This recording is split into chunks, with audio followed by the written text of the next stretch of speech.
pribadi. Di sini saya adalah mahasiswa Universitas Pamulang dengan NIM 191010505214. Di sini saya akan menjelaskan atau merincikan penganggaran pribadi saya. Sebelumnya, penganggaran pribadi adalah proses merinci atau mengatur keluar masuknya pendapatan atau uang yang bersifat sendiri atau pribadi. Di sini saya akan menjelaskan atau merincikan pengeluaran pribadi saya. Yang pertama adalah pendapatan saya. Di sini pendapatan saya masih terfokus oleh gaji pokok, yaitu sebesar Rp2.250.000. Pengeluaran saya untuk yang pertama untuk orang tua saya sebesar Rp700.000. Lalu untuk uang kuliah di mana per semesternya adalah Rp300.000. Kemudian pulsa dan listrik yaitu sebesar Rp300.000. Lalu arisan saya mengikuti satu arisan di kantor untuk investasi saya sebesar Rp200.000. Lalu makan, transport dan kebutuhan pribadi saya sebesar Rp500.000 dan tabungan sebesar Rp100.000. Lalu biaya tak terduga atau urgent itu sebesar Rp100.000. Kemudian yang terakhir untuk infak sebesar Rp50.000. Dan pengeluaran atau perincian tersebut sudah saya lakukan semenjak 2 tahun yang lalu, di mana saya sudah mantap bekerja di suatu perusahaan. Itu saja yang bisa saya sampaikan. Kurang lebihnya mohon maaf. Wassalamualaikum warahmatullahi wabarakatuh.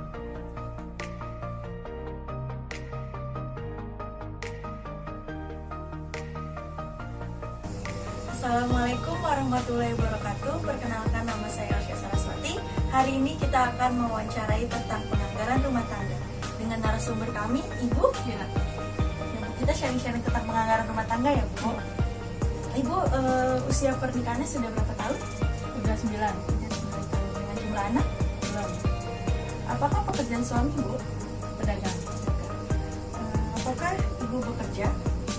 Alasannya? Alasannya nggak boleh masuk. Untuk pembagian tugas, bagaimana tugas suami dan istri terhadap ekonomi rumah tangga? Aku yang bagiin. Soalnya kalau dia kan khusus buat nyari, kalau aku yang bagi kan, soalnya kan aku nggak boleh kerja. Untuk masalah ekonomi apa sih yang paling sering dialami? Ya namanya kita hidup kontrak ya, jadi itu harus dibagi-bagi. Bagaimana cara mengatasinya? Mengatasinya ya namanya kita pendapatan segitu ya, kita gimana caranya harus bisa bagi. Apakah tingkat pendapatan turut andil dalam masalah ekonomi? Kebutuhan di luar konsumsi pokok seperti pakaian, kosmetik dan sebagainya, apakah dianggarkan? Dianggarkan sebulan sekali. Apakah perlu adanya usaha lain di luar penghasilan tetap? Aku rasa sih belum ya, enggak dulu, soalnya kan masih cukup lah. Apakah Ibu punya tabungan untuk masa depan? Apakah Ibu pengguna kredit seperti jenis uang atau properti? Enggak. Alasannya? Alasannya dia masih bisa nabung sendiri. Oke, baik. Apakah Ibu menyiapkan rencana anggaran pendidikan untuk anak? Ya, Dalam bentuk apa? tabungan.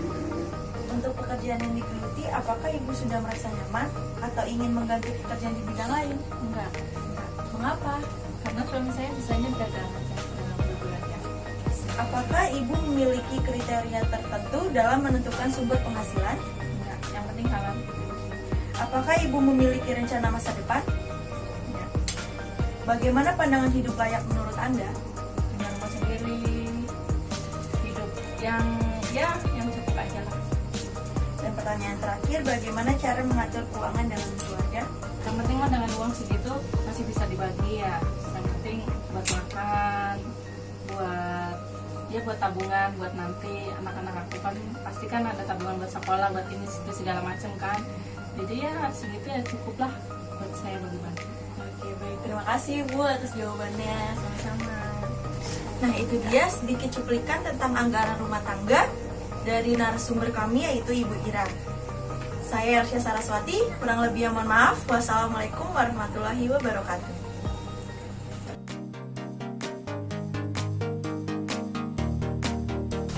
Assalamualaikum warahmatullahi wabarakatuh. Selamat malam teman-teman. Di sini saya sudah bersama dengan Ibu Mariana Kristiawan, di mana dia adalah pengusaha bisnis jasa, wedding planner dan wedding organizer. Dia adalah narasumber saya dalam wawancara di bidang penganggaran perusahaan. Baik, selamat malam Ibu Mariana. Selamat malam. Maaf mengganggu waktunya. Perkenalkan, nama saya Ersya Saraswati, mahasiswi Universitas Pamulang. Di sini saya ingin sedikit bertanya tentang penganggaran perusahaan bisnis yang Ibu jalani. Ya baik Ibu, bagaimana awal sejarah usaha ini? Awal sejarah WO ini berawal dari kepercayaan seorang teman diminta untuk mengerjakan perencanaan pernikahannya dari awal sampai dengan akhir. Jadi awalnya seperti itu, dan awal kita terjun sebenarnya malah bukan event kecil. Awal pertama kali kita bikin adalah event besar, dan itu posisi waktu itu di hotel awalnya. Jadi sebenarnya WO ini bukan pekerjaan yang memang sengaja kita kerjakan atau niat bikin usaha kita ngerjain WO, enggak. Jadi nggak sengaja diminta temen, setelah itu dapat klien lagi, kebetulan pas dari weddingnya dia juga, dan kebetulan masih temen juga. Terus dapat itu kebanyakan word of mouth, jadi dari mulut ke mulut. Jadi bukan resmi rencana banget gitu mau bikin bisnis ini, enggak. Jadi awalnya itu dapat kepercayaan dari temen buat bikin acara nikahan. Baik Ibu, lalu bagaimana cara memasarkannya? Awalnya kita nggak mau ya, karena sebenarnya ini bukan jadi main jobnya kita buat cari uang. Jadi kalau ini ya memang awalnya ya udah dari teman ke teman aja gitu, nunggu teman nanti kita ngepromosi teman, dan kebanyakan kita tuh awal dari situ gitu. Instagramnya yang baru-baru pas orang udah pakai Instagram berapa lama, kita baru akhirnya upload di Instagram. Itu juga nggak sering, karena sebenarnya kebanyakan orang-orang yang menggunakan jasa kita adalah keluarganya, temennya, kerabatnya itu sudah pernah menggunakan kami gitu. Jadi lebih ke kepercayaan itu dari apa yang orang sudah pernah pakai jasa kami, bukan kepercayaan karena melihat media sosial yang followersnya banyak gitu. Jadi dari mulut ke mulut. Dari mulut ke mulut awal gitu. Ketika mendirikan bisnis ini dengan modal sendiri atau pinjam? Bisnis ini kalau mau dibilang sebenarnya bisnis yang awalnya sebenarnya nggak ada modal sama sekali.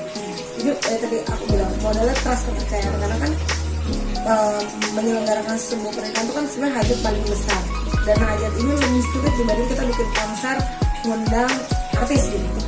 Karena WO dengan WO itu kan agak berbeda gitu. Karena di sini lebih ngejelimet, terus kita lebih ke personal, sikap orang. Jadi kalau ditanyain ada modal apa enggak, dari awal kita nggak ada modal khusus gitu buat bikin ini, enggak, karena memang faktor ketidaksengajaan.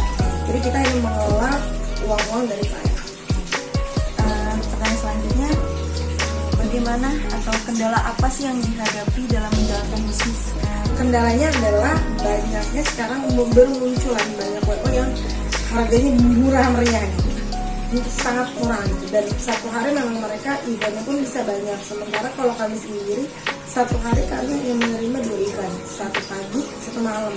Dan ketika posisi mereka jauhan, gedung-gedung ini satu Jakarta Timur, satu di Jakarta Selatan gitu, yang jauh pun kita punya patwal sendiri. Nah sementara yang membuat tidak sulit itu bermunculannya WO yang harganya relatif sangat murah. Karena kan kalau yang WO baru belajar, otomatis mereka akan bisa ngasih harga price lebih murah dibanding WO kami. Itu sih kenanya. Ya betul. Lalu strategi dalam menghadapi perkembangan usaha tersebut itu bagaimana? Kita selalu bilang ke klien kita punya beda dibanding orang lain. Pertama, satu hari kami hanya menerima 2 event, satu dan malam satu. Sementara WO lain dalam satu waktu dia bisa menerima banyak event. Yang kedua, as a owner kita selalu turun. Jadi bukan hanya tim saya yang turun, tapi saya pun selalu ada di event. Belum pernah nggak ada di event. Jadi yang membedakan kami dengan yang lain gitu. Jadi kadang banyak orang yang nanya, kenapa sih harganya lebih mahal dibanding yang lain? Ya itu, karena ownernya turun. Kalau yang lain kan ketemu owner sekarang pas hari H dan meeting selanjutnya nggak ketemu kan. Kalau kami memang semuanya turun. bisnis ini untuk harganya itu makin naik atau pernah turun? Harga nggak pernah turun, harga sih selalu naik, tapi naiknya juga nggak setahun, kita nggak pernah setahun sekali naik sih, 3 tahun atau berapa tahun baru naik. Dalam usaha ini sudah memiliki berapa karyawan sih? Kita tuh sih tim ya, setiap event itu tim itu start itu paling sedikit itu kita 6, paling banyak itu 10. Tapi kalau dalam satu hari kita pernah waktu itu ada 3 event atau ada 2 event itu bisa 18 sampai 20 orang. Itu secara bergantian? Secara bergantian. Dan tim kami bukan kalau kan kita jarang ya, satu event itu jarang, kebanyakan satu. Kita tuh bukan tim cabutan, jadi tim yang inti yang memang setiap event orangnya itu. Nah itu yang membedakan, kadang kami dengan orang lain, terkadang orang lain ya timnya cabutan dari sana dari sini, sementara kami timnya sudah tahu job masing-masing. Berapa sih penghasilan per event? Penghasilan per event kalau kita kan punya 2 jenis biasa, ada wedding band dan wedding planner. Jadi pokoknya aku ngomongnya start ya, start from itu 10 juta per satu kali event. Itu kotornya ya? Itu sebenarnya ya kotornya, tapi itu yang WO yang cuma buat ngurusin harian. Kalau misalnya WO nya yang ngurusinnya dari undangan, souvenir, awal gitu kita start di 32 juta. Selanjutnya bagaimana sih cara mengelola keuangan pada bisnis tersebut? Sebenarnya bisnis ini tuh sebenarnya lebih ke bisnis kepercayaan. Ketika orang udah percaya, klien udah percaya, sebenarnya ngerjainnya enak, ngurusinnya juga enak. Jadi kalau ditanya bagaimana cara mau, yang kami kelola itu bukan uang kami, tapi uang klien yang dititipkan. Jadi ketika misalnya kita bikin satu paket, misalnya kayak saya wedding planner, misalnya habis contoh di hotel di Jakarta habis 700 juta. Nah itu kami mengelola dengan klien itu akan membayar DP di awal 20-25%. Nah setelah itu klien itu akan cicilan setiap bulan sampai nanti 1 bulan sebelum acara baru mereka pelunasan. Jadi saya pengelola keuangannya sih begitu. Jadi kalau ditanya yang kami kelola memang uang klien, dan kadang sekarang bermunculan banyak WO yang harganya murah. Terus kenapa banyak WO yang kayaknya nipu-nipu ya, sebenarnya ngeceknya gampang. Ketika nanti acara sudah dekat itu bisa dicek ketika technical meeting, kan ketika kita sudah semua vendor kumpul berarti pembayarannya berjalan lancar. Jadi yang kita kelola itu pembayarannya dari awal, lalu cicilan setiap bulan, dan cicilan kalau di kami tidak kami patok harus berapa, terserah kalian mau bayar berapa, yang penting 1 bulan atau 2 minggu sebelum acara lunas. Itu aja pertanyaannya Bu Mariana. Terima kasih banyak. Sama-sama, terima kasih. Assalamualaikum warahmatullahi wabarakatuh.